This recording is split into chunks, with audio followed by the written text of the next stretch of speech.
Shalom, saudara-saudariku yang dikasihi Tuhan. Selamat berjumpa lagi dalam channel Renungan Rohani Insani, Inspirasi Sabda Allah hari ini, Kamis 9 Juli 2020. Bersama saya, Pastor Marcel Lolo Tandung. Mari kita mengawali renungan kita dengan berdoa. Dalam nama Bapa dan Putera dan Roh Kudus. Amin. Tuhan Yesus Kristus, kami bersyukur karena Kau pilih dan Kau utus mewartakan kabar sukacita kerajaan Allah. Berkati kami supaya layak mewartakan sabdamu dalam hidup kami setiap hari. Demi Kristus Tuhan kami. Amin. Mari kita dengarkan Injil hari ini dari Matius bab 10 ayat 7 sampai ayat 15. Pergilah dan beritakanlah kerajaan surga sudah dekat. Sembuhkanlah orang sakit, bangkitkanlah orang mati, tahirkanlah orang kusta, usirlah setan-setan. Kamu telah memperolehnya dengan cuma-cuma. Karena itu, berikanlah pula dengan cuma-cuma. Janganlah kamu membawa emas atau perak atau tembaga dalam ikat pinggangmu. Janganlah kamu membawa bekal dalam perjalanan. Janganlah kamu membawa baju dua helai, kasut atau tongkat, sebab seorang pekerja patut mendapatkan upahnya. Apabila kamu masuk ke dalam suatu kota atau desa, carilah di situ seorang yang layak dan tinggallah padanya sampai kamu berangkat. Apabila kamu masuk rumah orang, berikanlah salam kepada mereka. Jikalau mereka layak menerimanya, salammu itu turun ke atasnya, dan jika tidak, salammu itu kembali kepadamu. Demikianlah Injil Tuhan, terpujilah Kristus. Saudara-saudariku, perikop Injil hari ini adalah lanjutan bacaan Injil kemarin ketika Yesus memilih para muridnya 12 orang yang kita sebut rasul.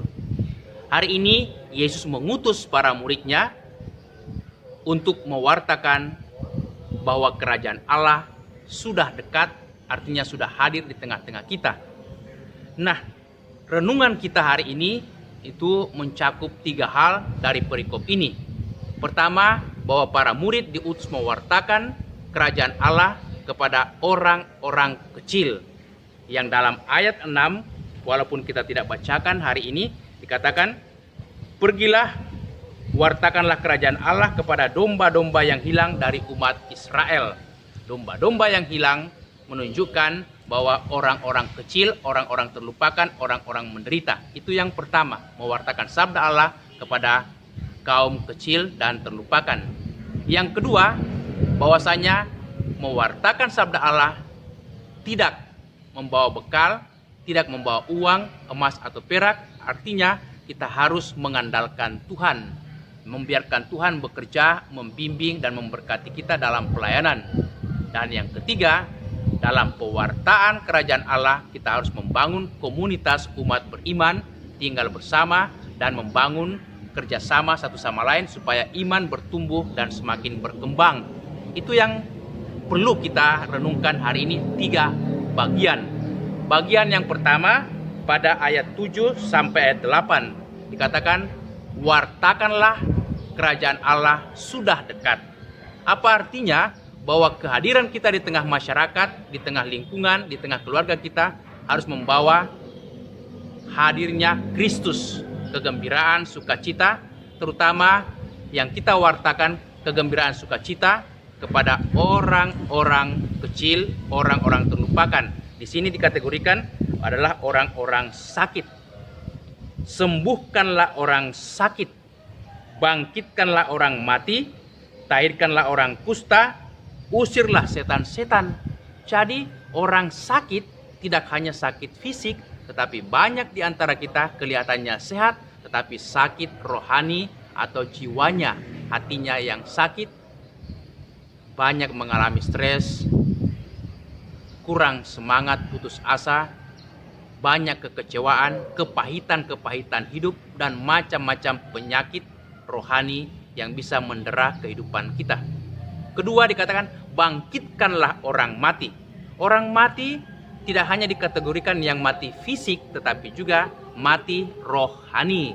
Misalnya orang tidak mau lagi itu berusaha dalam hidup karena dia pasrah, dalam arti ya putus asa, pasrah negatif, tidak lagi punya pengharapan dalam hidup karena macam-macam persoalan yang dialami, macam-macam beban dalam hidup, dan dia tidak mau lagi bangkit untuk berjuang, tapi membiarkan hidupnya dalam derita terus-menerus. Artinya dia kehilangan semangat hidup, harapannya. Di situ kita dipanggil menolong saudara-saudari kita yang mati secara rohani. Dan yang ketiga dikatakan, tahirkanlah orang-orang kusta. Orang kusta itu dikategorikan orang yang berdosa, orang yang tidak bersih, orang yang kotor karena dosa. Nah, apa artinya bahwa kita dipanggil untuk memberikan pengampunan, belas kasihan kepada sesama, saling mengampuni? Salah satu nilai Kristiani yang paling utama adalah memberikan pengampunan kepada sesama. Sebab dengan memberikan pengampunan, kita memperoleh rahmat, kedamaian, sukacita, dan kita pun juga diampuni. Dan itulah yang diajarkan oleh Yesus dalam doa Bapa kami, supaya kita sanggup mengampuni, sanggup diampuni oleh Tuhan karena kita mau mengampuni sesama. Dan ketika kita memberikan pengampunan, semangat hidup, kedamaian, sukacita pasti kita alami. Dan yang keempat dikatakan supaya kita juga mau mengusir setan-setan. Apa artinya mengusir setan-setan? Jangan membiarkan roh-roh jahat menguasai hidup kita, dan kita singkirkan semua roh-roh jahat yang bisa menjauhkan kita dari Allah, yang bisa menjauhkan kita satu sama lain dengan sesama. Roh-roh jahat yang mengganggu kedamaian, ketentraman hidup kita. Semuanya ini harus kita berikan. Mengapa? Karena kita telah menerima rahmat Tuhan dengan cuma-cuma, maka kita harus memberikan pula dengan cuma-cuma.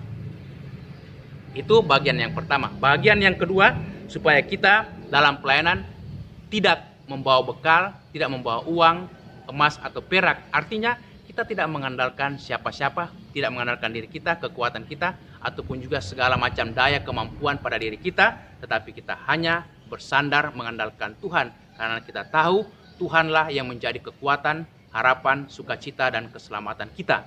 Itu yang kedua. Dan kita wartakan Tuhan dalam segala kemuliaannya, bukan mewartakan diri kita, mewartakan kehormatan atau kehebatan kita, tapi mewartakan Tuhan. Demi kemuliaan Tuhan kita dipanggil untuk itu. Dan yang ketiga, pada ayat 11, 12, dan 13, bahwa kita dipanggil mewartakan kerajaan Allah, sukacita, keselamatan, dengan saling membangun komunitas, membangun kebersamaan, melibatkan banyak orang. Supaya apa? Iman kita semakin kuat, semakin bertumbuh karena saling menopang, dan semakin berbuah di tengah-tengah keluarga, masyarakat, dan lingkungan kita. Semoga sabda Tuhan yang kita dengarkan sungguh meneguhkan iman kita. Kita berani menghadirkan Kristus, menghadirkan kerajaannya dalam hidup kita setiap hari. Lalu yang kedua, supaya kita berani senantiasa berbagi sukacita di tengah lingkungan masyarakat di mana kita berada, dalam situasi apapun, baik saatnya maupun tidak baik saatnya, kita harus siap selalu mewartakan kerajaan keselamatan. Itulah ciri khas kita dan panggilan kita sebagai murid Yesus. Amin. Kita berdoa. Tuhan Yesus, kami bersyukur Kau perlengkapi dengan kuasa-kuasa-Mu untuk mewartakan kerajaan-Mu, mewartakan keselamatan, kabar sukacita. Terima kasih untuk semua berkat dan kemurahan-Mu ini. Amin. Semoga saudaraku sekalian diberkati Allah yang Maha Kuasa, dalam nama Bapa dan Putera dan Roh Kudus. Amin. Terima kasih buat sahabat-sahabatku yang dengan setia mendengarkan renungan rohani dari channel Insani, Inspirasi Sabda Allah hari ini. Semoga saudara-saudariku selalu diberkati oleh Allah dalam keluarga, aktivitas, dan semua pelayanan kita. Amin.